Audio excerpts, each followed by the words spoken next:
Good morning. I'm with Ron Cole, and we're here to talk about the lettings market today. Ron, good morning. Morning. Straight into it. It's been a little while since we've spoken about the lettings market. It does tend to follow a different rhythm to sales.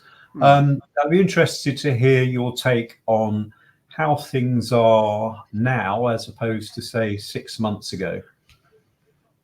Morning, Steve. Yeah, so it's a great question.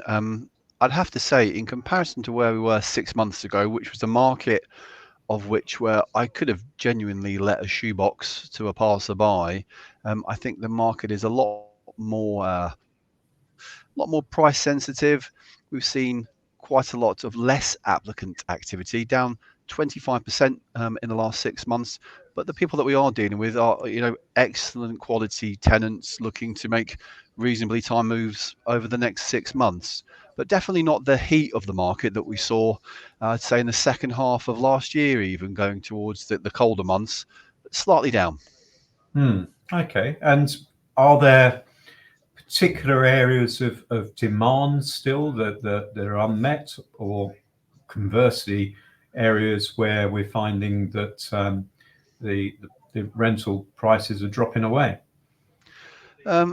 There's definitely a drop away in prices just outside the city. So, if we look at our larger homes just away from the town centre, maybe out the other side of the 414, a little bit of Bricket Wood and Park Street, still achieving really, really great rents, by the way. Excellent rents are being achieved, but we're seeing a little bit of a drop away in complete and utter comparison, separate comparison to where we are in the city centre at the minute. Okay, in the city centre, what sort of things in demand there?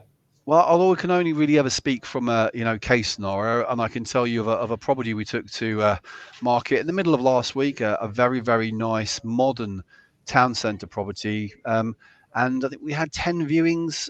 7 of the people that viewed it, 3 didn't show up. The 7 that did all offered on or above the asking rent, and really, really excellent applicants. It's going to be really, really hard to differentiate for the landlord who they should proceed with, because we've seen some real cracking quality tenants want to let property. And what sort of size property was this? 3/4 bedroom, mid-terraced, over 3 floors, 2 bathrooms, ground floor low. A real family home, a real modern family home, proper turnkey quality where you're moving into and don't have to touch a thing. Okay, no, thanks very much. Interesting, because I know typically rental markets associated with flats, but it sounds like it's the housing side that's a particular hotspot at the moment.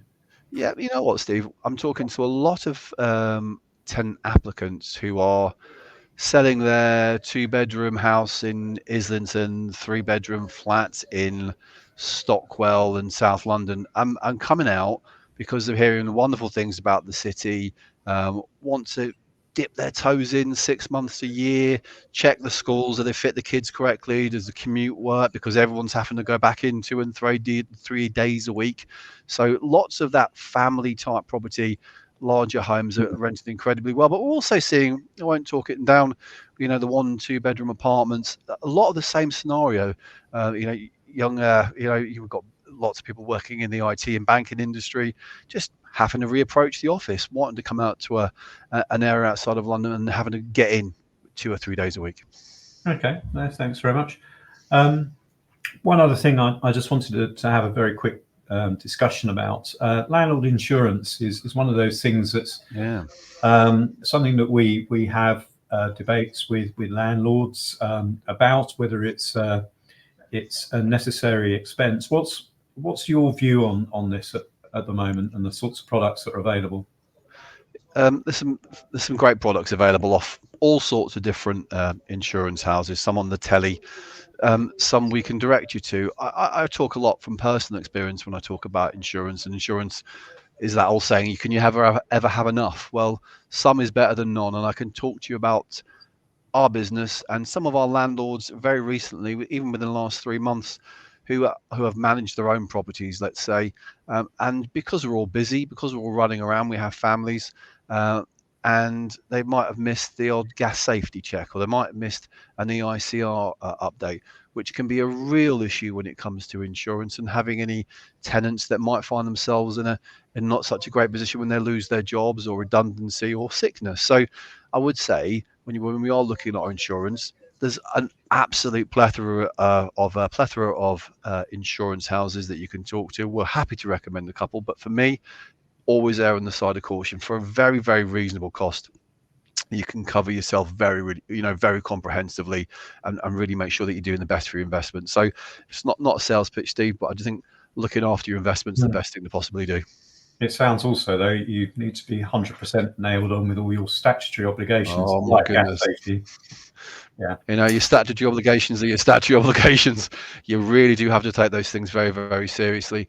But we're talking about people living in homes that, very much depend on landlords to make sure that their health and safety is looked after. So, those points are huge.